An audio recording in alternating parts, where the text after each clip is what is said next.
आज के टाइम अगर देखोगे तो सैमसंग का फोन जो है ओप्पो के फोन से सस्ता है, वो भी 30,000 रुपया। लेकिन क्या ये वर्थ रखता है? सैमसंग गैलेक्सी S26 अल्ट्रा है आज हमारे पास और ओप्पो का फाइंड X9 अल्ट्रा, दोनों में से रियल अल्ट्रा कौन फोन है आज आपको वीडियो में दिखाते हैं। सबसे पहले अगर बात करें प्राइसिंग का तो डेफिनेटली यहाँ पे सैमसंग जो है 30,000 रुपये सस्ता तो पड़ जाता है, लेकिन उसके अलावा ओप्पो में आपको काफी सारी चीजें हैं जो कि एडिशनल मिलती है। अगर ओप्पो का एडवांटेजेस का बात कर ले तो डिस्प्ले का एडवांटेज क्लियरली आपको ओप्पो में मिलेगा। हाँ, डेफिनेटली सैमसंग में दो एडवांटेजेस मिलते हैं, एक प्राइवेसी डिस्प्ले का और एक एंटी रिफ्लेक्टिंग कोटिंग का, लेकिन ये ज्यादा देर तक आप यूज नहीं कर सकते हो। हाँ, प्राइवेसी के लिए आप प्राइवेसी डिस्प्ले यूज कर सकते हो, लेकिन आउटडोर में आप कैमरा चलाओगे तो ज्यादा देर तक ओप्पो अपने ब्राइटनेस को मेंटेन करता है, जो कि एक मेजर ड्रॉबैक हो जाता है सैमसंग के लिए। हीटिंग जो है सैमसंग में बहुत ज्यादा फील होगा, ओप्पो में भी फील होता है, लेकिन अपना जल्दी ब्राइटनेस नहीं डाउन करता है, ये एक एडवांटेज है। बैटरी के मामले में ओप्पो फार बेटर है, बॉक्स में आपको चार्जर भी मिल जाता है, फास्ट चार्जिंग भी ज्यादा है और बड़ा बैटरी है तो डेफिनेटली आपको लास्टिंग जो है ज्यादा देता है। बेटर फ्रंट कैमरा जो है वो आपको ओप्पो में है हार्डवेयर वाइज, यहाँ पे वाइडर भी आपको ज्यादा मिल जाएगा। इसके अलावा शटर बटन जो है आपको ओप्पो में मिल जाता है, जिसको आप चाहो तो यूज कर सकते हो जूम वगैरह कुछ भी करने के लिए।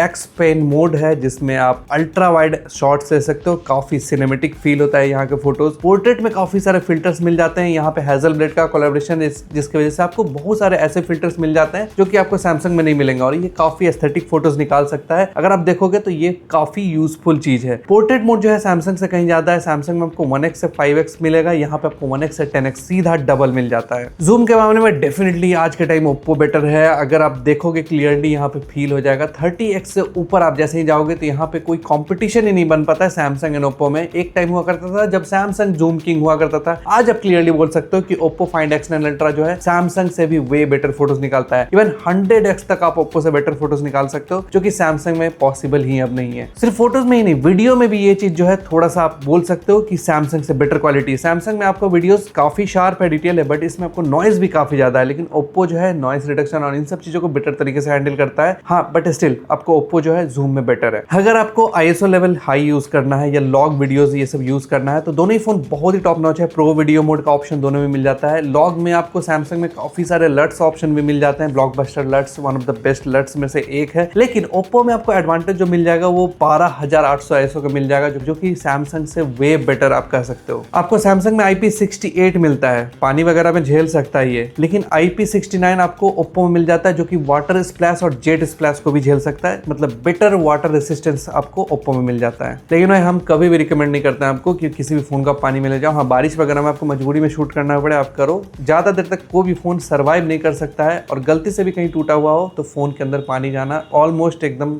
फिक्स है। अब सैमसंग के फायदों का बात कर लें कि सैमसंग में आपको क्या क्या मिलता है। सबसे पहला एडवांटेज ये है कि आप इसको लेके 30,000 रुपया बचा सकते हो। दूसरा ये कि प्राइवेसी डिस्प्ले है, जो कि और किसी स्मार्टफोन में आपको नहीं मिलेगा। प्राइवेसी डिस्प्ले का मतलब है कि डेफिनेटली आप किसी भी चीज को आप चाहो तो टेक्स्ट वगैरह जो है वो प्राइवेटली यूज कर सकते हो, आपका फ्रंट से इस चीजों को देख सकते हो, साइड से कोई इंसान आपका नहीं देख पाएगा, तो ये एक फायदा होता है। एंटी रिफ्लेक्टिंग डिस्प्ले है, तो आप जब स्क्रीन गार्ड या टेम्पर्ड नहीं यूज करते हो तो आप इसको प्रैक्टिकली वे में यूज कर सकते हो। मैक्सिमम लोग स्क्रीन गार्ड या टेम्पर्ड लगा के यूज करते हैं, तो वो आपका उतना यूजफुल नहीं रह पाएगा। यहाँ पे सैमसंग में आपको सारे कैमरास में स्लो मोशन मिल जाता है, इवन 4K 120 FPS भी कुछ कैमरास में मिल जाता है। ओप्पो में आपको टेलीफोटो जो 10x वाला है उसमें छोड़ के बाकी सारे कैमरास में स्लो मोशन का ऑप्शन मिल जाता है। यहाँ पे APB लॉक का भी ऑप्शन सैमसंग में मिल जाएगा, और UI एक्सपीरियंस फोन चलाने का जो एक्सपीरियंस है वो डेफिनेटली सैमसंग सबसे बेस्ट है एंड्रॉइड में। अगर आप देखोगे तो ओप्पो भी बहुत बढ़िया है, अच्छा है, आपको बहुत कुछ अच्छा मिलता है इसमें, बट स्टिल सैमसंग का जो UI एक्सपीरियंस है, चलाने का एक्सपीरियंस है, वो नो डाउट अभी किसी एंड्रॉइड फोन में आपको वैसा तो नहीं मिलने वाला है। डेफिनेटली इन सब चीजों के मामले में सैमसंग बेटर है, और अपडेट्स वगैरह भी आपको सैमसंग में जो है 7 ईयर्स का मिल जाएगा, ओप्पो में आपको 5 ईयर्स का मिलता है। अगर 8K आप रिकॉर्ड करते हो तो यहाँ पे सिर्फ 3x वाला जो टेलीफोटो है उसको छोड़ के आप बाकी सारे कैमरास में रियर में यूज कर सकते हो 8K। लेकिन अगर आपको ओप्पो में जाना है तो यहाँ पे अल्ट्रा वाइड 10x वाला, दोनों में ही आपको 8K नहीं मिलता है, सिर्फ 1x एंड 3x पे 8K मिलेगा। 4K ड्यूअल वीडियो जो है क्लियरली सैमसंग का बेटर है, जिसमें आप 4K में रिकॉर्ड कर सकते हो। डुअल वीडियो मोड में आप कैमरास को स्विच कर सकते हो, वीडियोस को फ्रंट एंड रियर को सेपरेटली सेव कर सकते हो। ये फीचर ब्लॉगर्स के लिए जन्नत फीचर है, जो कि आपको ओप्पो में कॉम्प्रोमाइज करना पड़ेगा। यहाँ पे सिर्फ 1080p में ये रिकॉर्ड करता है और सेपरेट सेव करने का भी ऑप्शन नहीं मिलता है। तो अगर आपको डुअल व्यू मोड यूज करना है, अगर आप वैसा यूज करते हो तो यहाँ पे सैमसंग डेफिनेटली बेटर है। अब बात कर लेते हैं कैमरास का कि प्रैक्टिकल वे में क्या होता है। अब सबसे बड़ा चीज है कि S26 अल्ट्रा में वही 3 साल पुराना हार्डवेयर चला आ रहा है, लेकिन ओप्पो में सारे हार्डवेयर सिस्टम जो है आपको ऑलमोस्ट नए मिलते हैं। मतलब नया तो नहीं बोलेंगे, लेकिन बहुत बेटर अपडेटेड मिलते हैं। ओप्पो में लाइटिया 901 जो कि सबसे लेटेस्ट सेंसर है, सबसे बड़ा सेंसर में से एक है। ऑलमोस्ट 1 इंच का सेंसर है, f1.5 अपर्चर के साथ आता है ये, और काफी प्रैक्टिकल वे में बेस्ट डायनेमिक रेंज देने वाला सेंसर है ये। सैमसंग में 3 साल पुराना सेंसर यूज होता है। सैमसंग का ही खुद का बनाया हुआ HP2 सेंसर है, f1.4 अपर्चर के साथ आता है। ये one of the largest aperture आपको दे देगा फोन में, अगर आप देखोगे तो ये one of the largest aperture है। लेकिन इसका सेंसर साइज जो है सेम है, ऑलमोस्ट 1/1.3 इंच है, लेकिन वही 3 साल पुराना हार्डवेयर। कहीं ना कहीं आप समझ सकते हो इस चीज को कि इसमें सैमसंग को डेफिनेटली काम करना चाहिए। तो अगर दोनों ही फोन का फोटोज देखोगे तो नेक टू नेक आपको दोनों ही फोन अच्छा लगेगा। अगर हम क्रॉप करके भी दिखाएं तो एक ही चीज लगा कि सैमसंग का कॉन्ट्रास्ट लेवल तो यहाँ पे अच्छा है, लेकिन वो ओवर शार्प करता है चीजों को, और ओप्पो इन सब चीजों को बेटर तरीके से बैलेंस करता है। अगर ओप्पो का फोटोज में अगर आप देखोगे तो उसमें कोई भी नॉइज नहीं है, कलर्स थोड़ा ज्यादा नेचुरल काइंड ऑफ है। सैमसंग का चीज जो है वो थोड़ा सा आप देखोगे पंची कलर्स, ब्राइटर फोटोज ऐसा रहता है। ओप्पो ज्यादा नेचुरल चीजों को हैंडल करने की कोशिश करता है। अगर हम लो लाइट में भी देखें या आर्टिफिशियल लाइट में भी क्रॉप करके दिखाएं तो यहाँ पे स्किन टोन जो है ओप्पो का कहीं ना कहीं बेटर निकल के आता है। और अगर आर्टिफिशियल लाइट में, लो लाइट में अगर आप जाते हो तो उसमें भी कॉन्ट्रास्ट लेवल आपको ओप्पो का थोड़ा सा बेटर मिलेगा। और सैमसंग का चीज़ों का जो फोटोज़ है ना वो थोड़ा सा वाश्ड आउट कभी कभी फील होता है। बट हाँ, दोनों ही फ़ोन यहाँ पे बहुत ही वेल बैलेंस्ड और अच्छा फोटोज़ निकालता है। एक्सट्रीम डार्क में अगर आप जाओगे तो वहाँ पे ओप्पो ज़्यादा बेटर आपको काम करेगा। डिटेल्स जो है ओप्पो का ज़्यादा बेटर रहता है कहीं ना कहीं।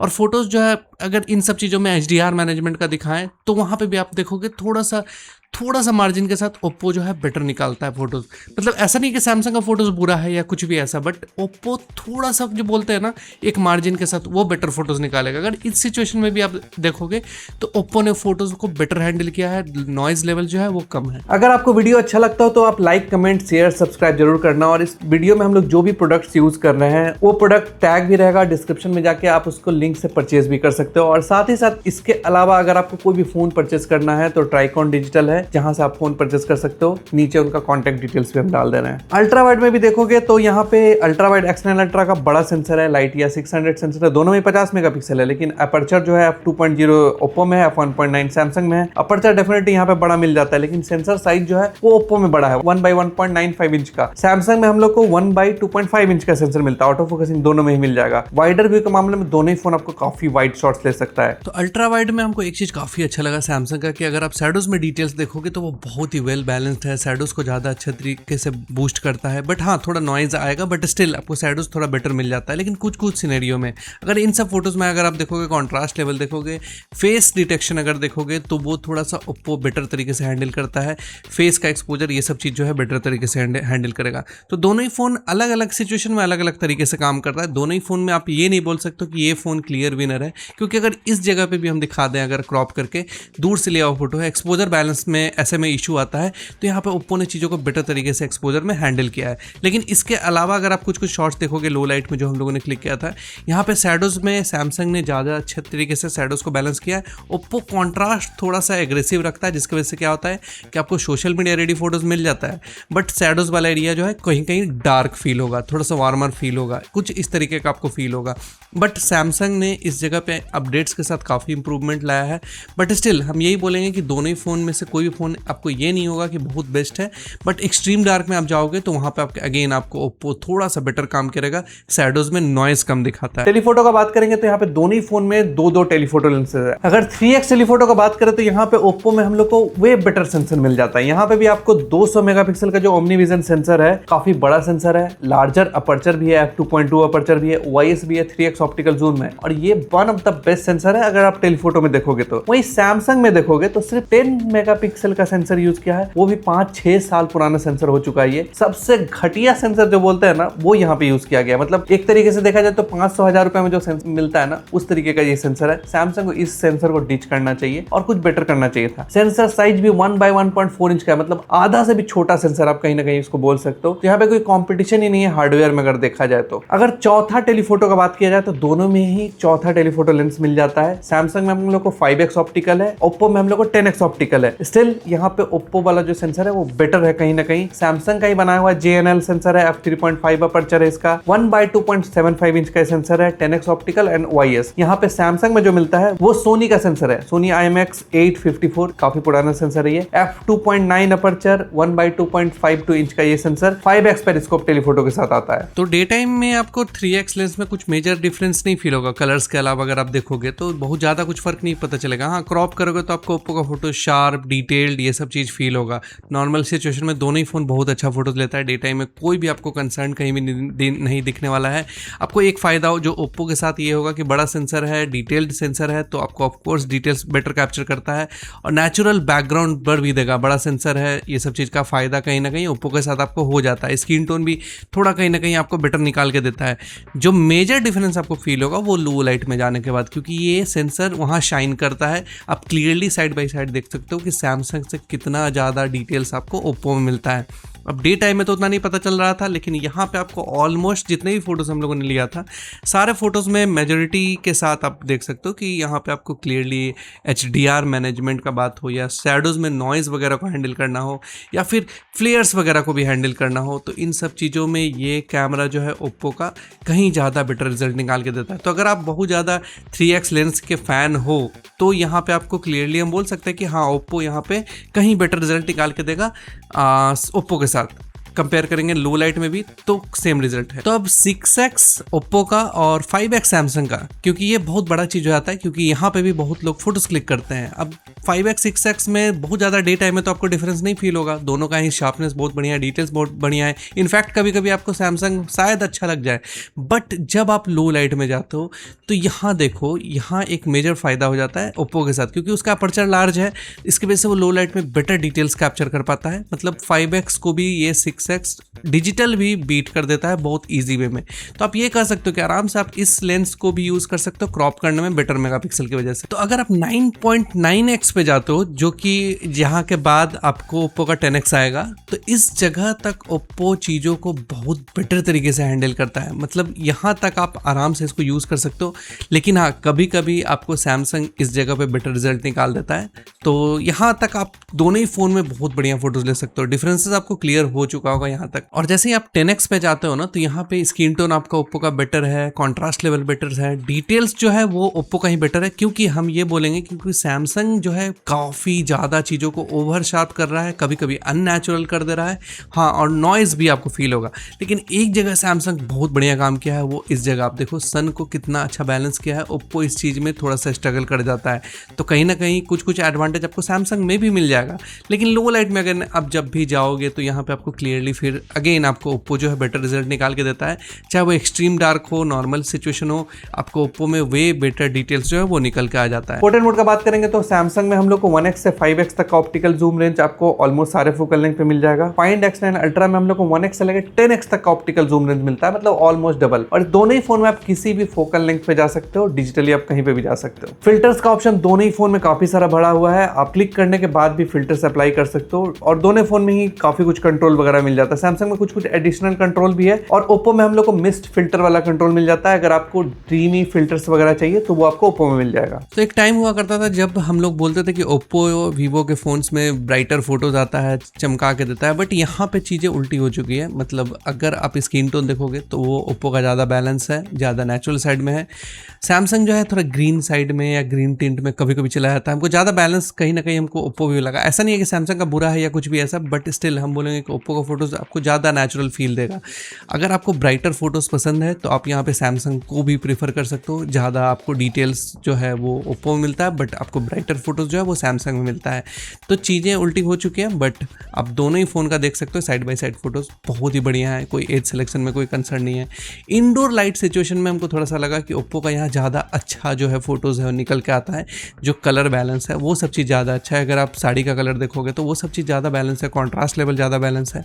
और लो लाइट में भी जो ओप्पो का फोटोज़ है वो थोड़ा सा ज़्यादा एक्सपोजर बेटर हैंडल करता है और शैडोज़ में नॉइज़ वगैरह को भी बेटर हैंडल करता है 1x। वहीं अगर आप 2x पे फोटोज़ को देखोगे तो यहाँ पे आपको अगर कॉन्ट्रास्टिव फोटोज पसंद है तो आपको ओप्पो का फोटोज बढ़िया लगेगा, लेकिन अगर आपको ब्राइटर फोटोज पसंद है तो आपको सैमसंग का फोटोज पसंद आएगा। जैसा कि आपको 1X में ही था, कुछ वैसा ही रिजल्ट आपको यहाँ पे भी मिल जाता है। दोनों ही फ़ोन बहुत बढ़िया है, कोई भी कंसर्न यहाँ पे ऐसा कुछ है नहीं, बट यही है कि आपको लो लाइट में जाने के बाद वहाँ पे थोड़ा सा ओप्पो का फोटोज जो है ज़्यादा बेटर लगता है, ज़्यादा कॉन्ट्रास्टी होने की वजह से, और थोड़ा नेचुरल कलर्स वो ज़्यादा निकाल के देता है कहीं ना कहीं। सैमसंग थोड़ा सा पर्पल या पिंक या टिंट थोड़ा जो है वो थोड़ा ज़्यादा बड़ा हुआ दिखेगा, तो इसकी वजह से कभी कभी इशू क्रिएट होता है। तो हमको यहाँ पे थोड़ा सा बेटर लगा 2X पे जाने के बाद ओप्पो का फोटोज़। अब 3X में जहाँ तक बात है, कलर्स तो आपको ऐसा ही मिलता है, बट यहाँ से ओप्पो का फोटोज़ जो है आपको बहुत ही बेटर लगेगा, फील होगा। क्योंकि क्या होता है कि आपको कॉन्ट्रास्ट लेवल जैसा चाहिए होता है फोटोज़ में, कुछ ऐसा ही निकलता है, क्योंकि फ़ोन में जो फोटोज़ होते हैं ना वो आपको इसी कॉन्ट्रास्ट में चाहिए होते हैं। और इस जगह पे 3X लेंस जो है सैमसंग का स्ट्रगल करता है, खासकर डायनेमिक रेंज में। शैडोज़ में आपको नॉइज़ फील होगा, हेयर्स पे आपको क्लियरली नॉइज़ फील हो जाता है। तो कहीं ना कहीं इन सब जगहों पे आपको दोनों ही फ़ोन बहुत बढ़िया है, ऐसा नहीं है, बट स्टिल आपको यहाँ पे ओप्पो जो है क्लियरली बेटर फील होगा। और खासकर लो लाइट वाले सिनेरियो में आपको वाइट बैलेंस जो है वो कहीं ज़्यादा बेटर रहता है ओप्पो का। कलर बैलेंसिंग आपको लो लाइट में बहुत बढ़िया मिलेगा। ओप्पो के फ़ोन्स में ये चीज़ पहले से बहुत बेटर ऑप्टिमाइज हुआ है। तो अगर आप ज़्यादा लो लाइट का शॉट्स लेते हो, पोर्ट्रेट शॉट्स लेते हो, तो यहाँ पे आप 3X पे जिसको भी फोटोज़ लेना है वहाँ पे आपको आराम से ओप्पो प्रीफर करना चाहिए। तो अगर 5X वर्सेस 6X आप देखते हो दोनों ही फ़ोन का, तो यहाँ पे ओप्पो डिजिटली ये जूम करके दिखा रहा है, बट स्टिल आपको ऑप्टिकल क्वालिटी मिलता है। सैमसंग इस जगह पे बहुत ही बढ़िया फोटोज़ निकालता है, बट आप साइड बाय साइड ये डिफाइन नहीं कर सकते कि ओप्पो का फोटोज़ ऑप्टिकल नहीं है, डिजिटल है। कहीं ना कहीं हमको ओप्पो का कलर साइंस जो है पहले से बहुत इंप्रूव फील हुआ है, और ये चीज़ जो है लो लाइट में शाइन करता है, क्योंकि ये लार्जर अपर्चर होने का फ़ायदा कहीं ना कहीं आपको दे देता है। स्मॉलर अपर्चर जो है वो सैमसंग का कहीं ना कहीं यहाँ थोड़ा स्ट्रगल कर जाता है, तो ये एक फ़ायदा हो जाता है ओप्पो के साथ, मेजर फ़ायदा। वैसे आप ओप्पो में 10X पे भी जा सकते हो और सैमसंग में सिर्फ 5X तक रह सकते हो, तो ये एक ओप्पो का और बड़ा फ़ायदा हो जाता है। आप किसी भी फोकल लेंथ पे जाके फोटोज़ ले सकते हो। तो ऑप्टिकल फोकल लेंथ या डिजिटल फोकल लेंथ दोनों जगह पे यहाँ पे ओप्पो में आपको ज़्यादा फायदा मिलेगा। फ्रंट कैमरा का बात करेंगे तो फाइंड एक्सटेंड अल्ट्रा में 50 मेगापिक्सल का सैमसंग का Gen 5 सेंसर यूज किया। मतलब खुद सोचो आप कि ओप्पो में इतना सारा सैमसंग का लेटेस्ट सेंसर यूज किया गया है, सैमसंग क्यों नहीं यूज कर सकता था, I don't know. f2.4 aperture है यहाँ पे, वाइडर भी आपको 21mm का मिलता है। S26 अल्ट्रा में सिर्फ 12 मेगापिक्सल का सेंसर यूज किया जाता है, यहाँ पे कोई पिक्सल बाइंडिंग नहीं मिलता है आपको। f2.2 है, मतलब थोड़ा सा लार्जर अपर्चर आप कर सकते हो, लेकिन सेंसर साइज जो है इसका कहीं ना कहीं छोटा है, और ये 23mm तक का वाइडर व्यू दे सकता है। देखिए, फ्रंट कैमरा में दो चीज आपको एकदम ध्यान रखना है कि अगर आपका जो कलर्स है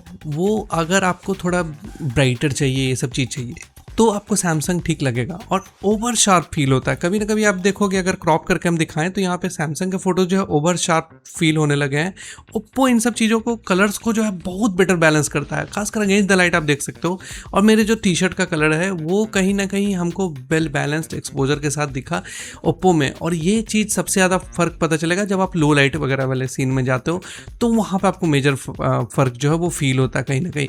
डायनेमिक रेंज आप पीछे देखो सैमसंग का कितना ज़्यादा स्ट्रगल किया है, और सेम चीज फॉलो होता है पोर्ट्रेट मोड में, आपको सेम वैसा ही सारा कुछ मिलता है। एज सिलेक्शन के मामले में यहाँ पे कोई कंसर्न किसी भी फोन में नहीं है, बट वही है डायनेमिक रेंज, एक्सपोजर बैलेंसिंग या स्क्रीन टोन, इसमें थोड़ा सा ओप्पो जो है पहले से बेटर ऑप्टिमाइज हो चुका है सैमसंग से। हाँ, अगर आप पोर्ट्रेट वीडियोस लेना चाहते हो तो यहाँ पे आपको क्लियरली हम बोलेंगे कि यहाँ पे सैमसंग से बेटर आपको ओप्पो है। इसका 2-3 एडवांटेजेस है, क्योंकि सैमसंग में जो है आपका क्वालिटी आप देख सकते हो काफी वेल ऑप्टिमाइज्ड है दोनों फोन में, लेकिन 1X में आप दोनों फोन में रिकॉर्ड कर सकते हो, अच्छा क्वालिटी है, डिसेंट क्वालिटी है। एज सिलेक्शन थोड़ा सा आपको ओप्पो में बेटर मिलता है, लेकिन आप जैसे डिजिटल जूम करते हो सैमसंग में 3X यहाँ पे ऑप्टिकल जूम काम नहीं करता है। यहाँ पे ओप्पो में हम लोग को 3X में वीडियो लेने का ऑप्शन है, पोर्ट्रेट वीडियो, यहाँ पे क्लियरली ये बीट करता है सैमसंग को। तो यहाँ पे अगर आप पोर्ट्रेट वीडियोस के ज्यादा फैन हो, यूज करते हो, तो आप डेफिनेटली यहाँ पे ओप्पो में यूज कर सकते हो, इसको ज्यादा बेटर आपको क्वालिटी मिल जाएगा। अगर स्लो मोशन का बात करेंगे तो 1X पे दोनों का ही स्लो मोशन काफी डिसेंट है, काफी बढ़िया आपको मिलता है। और अगर आपको टेलीफोटो में स्लो मोशन चाहिए तो वो आपको ओप्पो में मिलेगा 4K 120 FPS का, यहाँ पे सैमसंग में 4K 120 नहीं मिलता है, उसमें के लिए आपको 1080p में जाना पड़ेगा। लेकिन वही सैमसंग में आपको अल्ट्रा वाइड पे स्लो मोशन मिल जाता है 4K 120 का, जो कि आपको ओप्पो में नहीं मिलेगा। तो दोनों का अलग अलग एडवांटेज है, लेकिन मैक्सिमम लोगों के लिए टेलीफोटो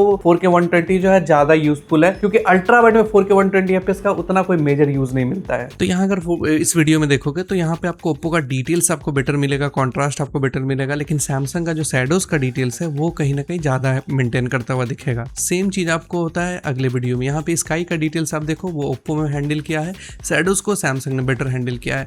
तो क्लोज आने के बाद फिर ओप्पो हैंडल कर लेता है उन सब चीज़ों को, बट स्टिल दोनों ही फ़ोन जो अपने अपने जगह पे काफ़ी अच्छे तरीके से हैंडल करते हैं और दोनों फ़ोन का डिटेल्स बहुत बढ़िया है, उसमें कोई कंसर्न या कुछ भी ऐसा नहीं है, दोनों फ़ोन बहुत बढ़िया काम करता है। लेकिन आप जब लो लाइट में जाते हो, वॉकिंग शॉट लोगे, तो ओप्पो थोड़ा सा यहाँ पे बेटर हैंडल करता है EIS OIS, तो OIS तो नहीं है, EIS को, और सैमसंग जो है वो थोड़ा सा हैंडल करेगा अगर आप स्टेबल शॉट्स लेते हो तो।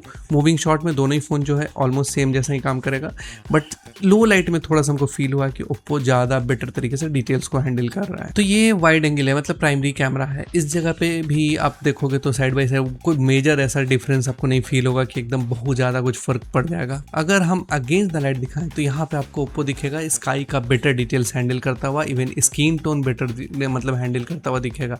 तो HDR मैनेजमेंट में ओप्पो ने बहुत बेटर काम किया है। इस जगह पे शैडोज़ में आपको ओप्पो में भी बेटर डिटेल्स है कंपेयर करेंगे अगर सैमसंग से, तो दोनों ही फ़ोन बहुत बढ़िया है। लेकिन 1X पे आपको आने के बाद यहाँ पे ओप्पो थोड़ा सा एडवांटेज दे देता है, स्किन टोन बेटर है, डिटेल्स बेटर है, HDR मैनेजमेंट बेटर है। और अगर हम थोड़ा लो लाइट या आर्टिफिशियल लाइट का बात कर लें तो इस जगह पे भी आप देखोगे तो दोनों फ़ोन बहुत बढ़िया काम किया है। HDR मैनेजमेंट में कोई भी कंसर्न नहीं है। कलर्स आपको थोड़ा सा ओप्पो में ही ज़्यादा नेचुरल साइड में दिखता है, तो आप दोनों ही फ़ोन चूज़ कर सकते हो, लेकिन ऐसा नहीं है कि कुछ मेजर आपको डिफरेंस फील हो जाएगा। लो लाइट में, वॉकिंग शॉट में OIS EIS दोनों का काम करता है बहुत बढ़िया से। डिटेल्स अगेन यहाँ पे आपको ओप्पो का थोड़ा बेटर मिलेगा। अगर यहाँ पे देखोगे ऊपर का लिखा हुआ जो टेक्स्ट है बरिस्ता का, वहाँ पे आपको क्लियरली फील होगा कि ओप्पो ने HDR मैनेजमेंट कितना बेटर तरीके से काम किया है। तो यहाँ पे एडवांटेजेस आपको डेफिनेटली ओप्पो के साथ मिल जाता है काफ़ी सारा। तो यहाँ पे 3X पे आप डिटेल्स देखो, 3X पे आपको क्लियरली यहाँ पे फील होगा कि ओप्पो का जो बेटर सेंसर है वो कहीं ना कहीं डिटेल्स आपको बेटर निकालता है। और अगेंस्ट द लाइट अगर आप देखोगे तो शैडोज़ में वे बेटर डिटेल्स निकाल के देगा ओप्पो आपको। सैमसंग इस जगह पे काफ़ी ज़्यादा डार्क रह जाता है, और इसी के साथ आपको लो लाइट में भी जाने के बाद जो रिजल्ट है वो फील होगा। OIS आप डेफिनेटली सैमसंग का ज़्यादा बेटर है, लेकिन डिटेल्स जो है वो ओप्पो का ज़्यादा बेटर है कहीं ना कहीं। आप अगर स्टेबल शॉट्स लोगे तो ओप्पो में बेटर निकलेगा, लेकिन मूविंग शॉट्स थोड़ा सा आपको सैमसंग में बेटर निकलेगा। लेकिन डिटेल्स जो क्वालिटी है वो आपको डेफिनेटली ओप्पो का वे बेटर है सैमसंग से। तो 10X पे अगर आप जाते हो तो यहाँ पे सैमसंग का भी ऑप्टिकल नहीं है, बट स्टिल आपको ऑप्टिकल क्वालिटी सैमसंग निकाल के देता है, काफ़ी बढ़िया डिटेल्स है। बट ओप्पो यहाँ पे थोड़ा सा better contrast, noise reduction better निकाल के देता है। तो दोनों ही फ़ोन यहाँ पे बहुत बढ़िया है। लेकिन अगर आप जैसे ही लो लाइट में जाओगे तो इस जगह पे आपको ओप्पो जो है थोड़ा सा बेटर रिजल्ट निकाल के देगा, डेफिनेटली आपको बेटर डिटेल्स ये सब चीज़ निकाल के देता है। नॉइज़ जो है वो थोड़ा सा सैमसंग में ज़्यादा विजिबल हो जाएगा। कलर बैलेंस जो है वो सैमसंग का गड़बड़ हो जाता है। तो आप 10X पे ऑलमोस्ट सारे सिनेरियो में कह सकते हो कि ओप्पो आपको बेटर रिजल्ट दे देगा। ये दोनों ही फ़ोन का फ्रंट कैमरा है 4K 60 FPS पे, एंड वहाँ पे पहला चीज़ आपको जो डिफरेंस फील होगा वो डिफरेंस है आपको वाइड एंगल व्यू का। मतलब पहले आप देखो कि आपका ओप्पो जो है कितना वाइडर शॉट्स ले सकता है। सैमसंग अभी तो डिस्प्ले का ब्राइटनेस एकदम 0 कर चुका है ओवर हीट होके, एंड डायनेमिक रेंज दोनों ही का चेक कर सकते हो आप। तो वाइडर व्यू अगर आपको चाहिए तो डेफिनेटली यहाँ पे ओप्पो है आपके लिए बेस्ट ऑप्शन है। Even skin tone, colour science दोनों ही फ़ोन का बहुत ही टॉप नॉच है, उसमें कोई भी कंसर्न नहीं है। आप खुद चूज़ कर सकते हो कि यहाँ पे आपके लिए बेहतर ऑप्शन कौन सा है, क्योंकि भाई हम रहते तो डेफिनेटली ओप्पो चूज़ करते हैं, क्योंकि फ्रंट कैमरा में वाइडर व्यू होना बहुत ज़रूरी है। और दोनों ही फ़ोन में आप रियर कैमरा में स्विच कर सकते हो बिना स्टॉप किए वीडियो को। तो ये 4K 30 FPS का फ्रंट कैमरा है लो लाइट में, और क्लियरली यहाँ पे अगर देखा जाए तो ओप्पो बेटर परफॉर्म कर रहा है। आगे और भी सैम्पल्स दिखाते हैं, एंड नॉइज़ का भी आइडिया यहाँ पे आपको मिल चुका होगा। तो फाइनली एंड लाइन में एक ही चीज़ बोल सकते हैं कि सैमसंग भी बुरा नहीं है, बट यूज़ करना है, चलाना है। कैमराज आप उतना ज़्यादा यूज़ नहीं करते हो ना, तो आप इस चीज़ को ले सकते हो। ब्रांड वैल्यू इसका डेफिनेटली बेटर है, बट कैमराज अगर आप ज़्यादा यूज़ कर सकते हो तो हम 100% रिकमेंड करेंगे कि आप Oppo find X7 ultra low. जो 30,000 आप एक्स्ट्रा देते हो कहीं ना कहीं वो वर्थ है, वो निकल जाएगा, आपका यूज़ आ जाएगा। अगर आप क्रिएटर हो तो आप ओप्पो से ज़्यादा बेटर कंटेंट क्रिएशन कर सकते हो। डेफिनेटली यहाँ पे दोनों ही फोन बेस्ट है, बट ओप्पो यहाँ पे गर्दा उड़ाता है। आप भी गर्दा उड़ा सकते हो हमारे चैनल को फॉलो और सब्सक्राइब करके। मिलते हैं अगले वीडियो में, तब तक के लिए जय सिया राम।